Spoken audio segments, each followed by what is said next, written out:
Hey there, listeners! Welcome back to our channel Learn English with Podcast. I'm Maria, your guide to smart strategies for learning English. And I'm Luca, your go-to guy for keeping it fun and practical. Today's topic? It's a game changer. Think in English to improve your speaking. Trust me, this will blow your mind. Absolutely. If you've ever wondered why you freeze mid-sentence or struggle to find the right words, the problem might not be your grammar. It's your thinking process. Yep. By the end of this episode, you'll have real tips to start thinking in English like a pro. And here's the kicker. Stay tuned because we've got a self-assessment test to help you track your progress. Don't forget to drop your score in the comments. We'd love to know how you did. Ready to rewire your brain for English? Let's dive in. Hi, everyone. Welcome back to our podcast, where we help you improve your English in fun and practical ways. Today, we're talking about something that could completely change how you speak English. Thinking in English. That's right. Because let's face it, if you're always translating everything in your head, you're basically running a marathon with your brain and losing every time. Exactly. Thinking in English isn't just a cool trick. It's the foundation of fluency. But Luca, be honest. How often do you talk to yourself in English? Every day. The other day, I even told myself, Luca, you're amazing. And guess what? I believed it. Well, we're here to help you start thinking in English, boost your confidence, and make speaking feel natural. So grab a cup of coffee or tea and let's dive in. So why is thinking in English such a game changer? Let me break it down for you. It's the shortcut to fluency. When you think in English, you skip the messy translating part. It's like upgrading from dial-up internet to high-speed Wi-Fi. Exactly, and let me tell you, I used to translate everything. I'd think in my native language, translate it to English, and by the time I spoke, the conversation had already moved on. It was like watching a movie with a 10-second delay. You're not alone, Luca.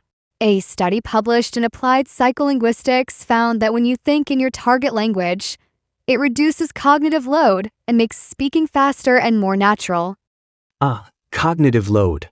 Fancy term. Basically, it means your brain isn't carrying too much baggage, right? Exactly. And here's another fun fact.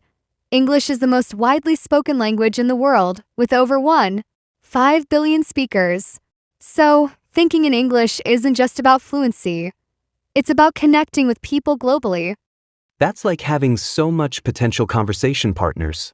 No pressure. And here's the real kicker. When you think in English, it trains your brain to process the language faster, which boosts both confidence and fluency. And let's not forget, it makes life way easier. I mean, do you want to waste time translating "Can I have a coffee?" when you're at a cafe? Nope, you want to sound smooth and natural. Exactly. So, thinking in English isn't just important. It's essential if you want to speak with confidence and ease. And we're going to show you how to get there.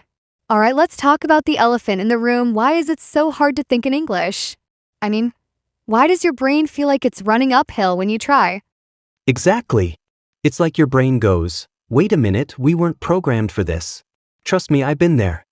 One of the biggest challenges is lack of vocabulary. If you don't have the words, it's tough to form thoughts in English. Oh, I know that feeling. Back in the day, I'd be thinking, I need to, what's the word for that thing you use to clean the floor? Vacuum. It was like playing charades with myself. That's so relatable. Another big challenge is the fear of making mistakes. People worry they'll think the wrong thing, say it wrong, or worse, freeze up completely. Oh, the freeze up. That awkward moment when someone asks you something in English and your brain just stops. You're like a deer in headlights. And then there's the habit of translating. You think in your native language, try to convert it to English, and by the time you're ready, the conversation's over. Exactly. It's like being on a 2-second delay while everyone else is in real time. But here's the good news.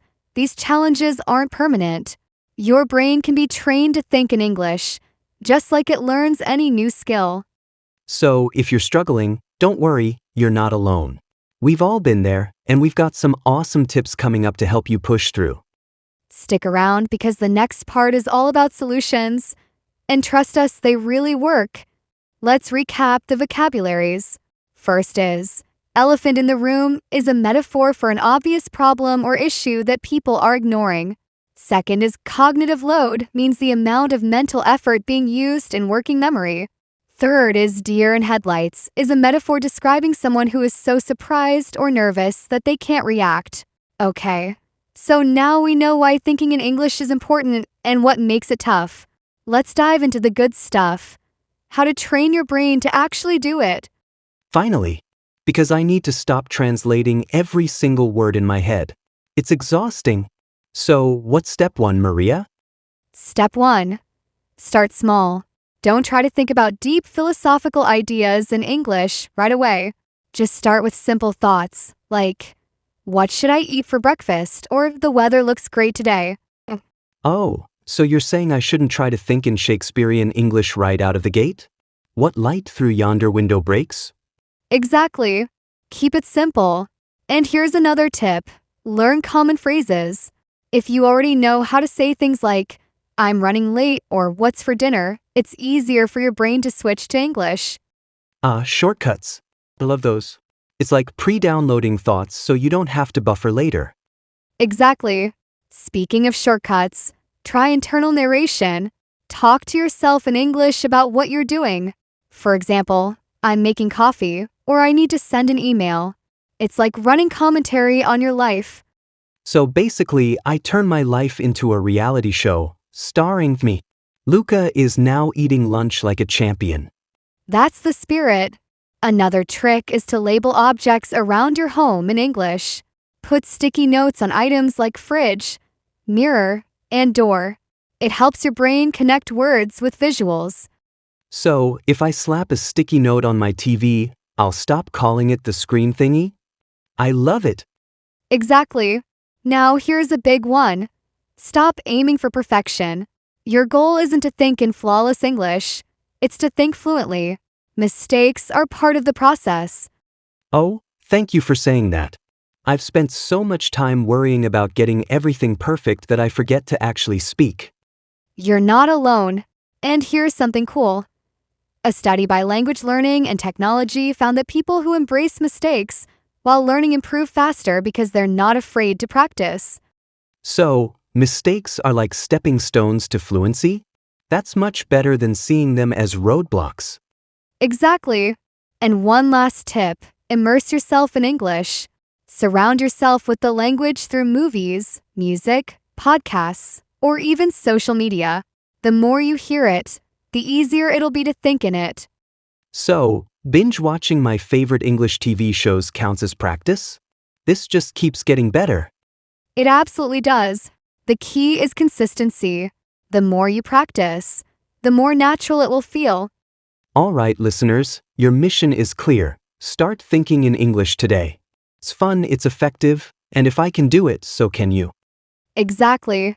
Baby steps, daily practice, and don't fear mistakes. Let's make thinking in English a part of your daily life. Now, let's bring in some research to back this up. Did you know studies show that thinking in a second language can actually make you more rational? More rational? You're saying thinking in English could make me smarter? I'm sold. Well, according to a study from the University of Chicago, when people think in a foreign language, they tend to make better decisions. Why?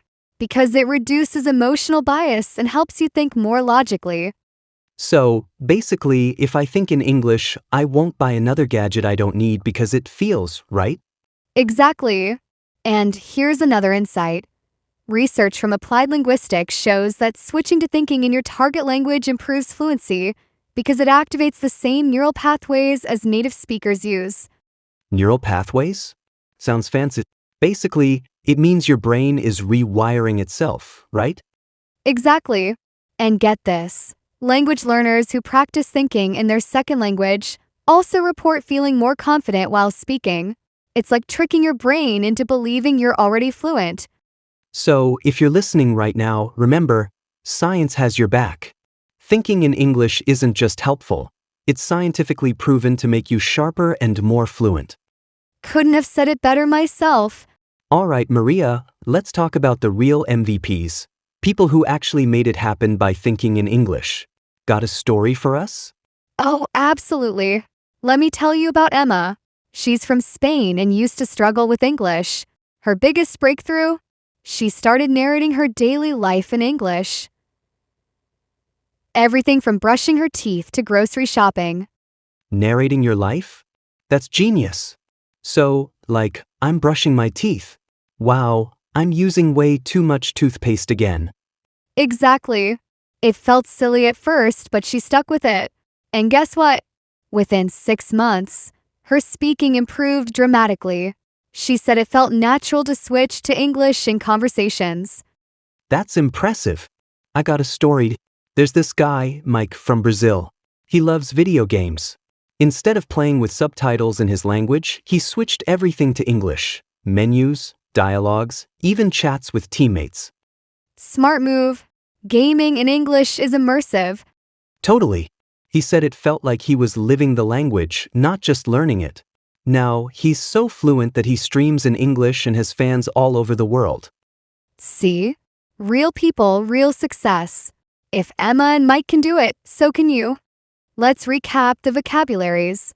First is roadblocks is obstacles or challenges that prevent progress. Second is Shakespearean English, means the type of English used in Shakespeare's plays, which can be poetic and old-fashioned. Third is MVPs, stands for Most Valuable Players, a term often used to refer to the most important or successful people in a group or activity.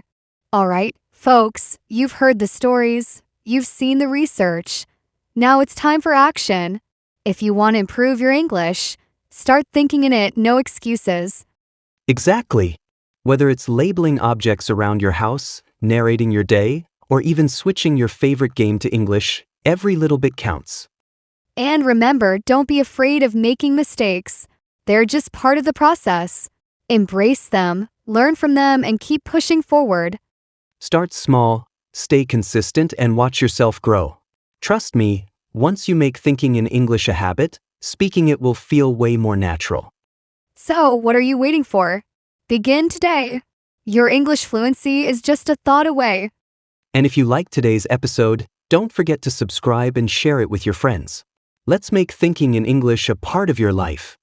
All right, listeners, it's time for the self-assessment test. Ready to see how your English skills are doing? Take a moment to answer the questions and don't forget to share your score in the comments below.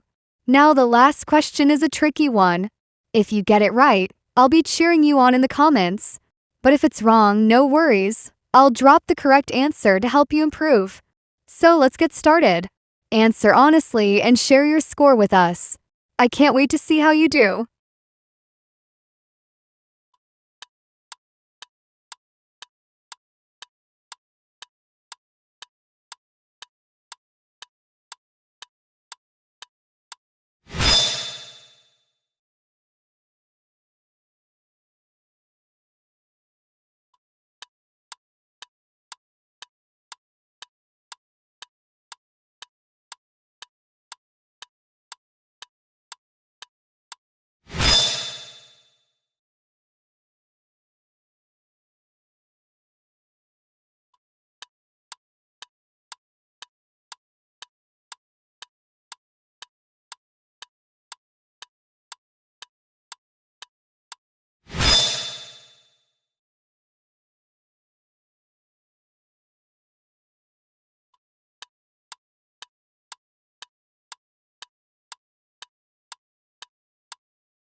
Thank you for watching. Your journey to better English and unstoppable confidence starts here.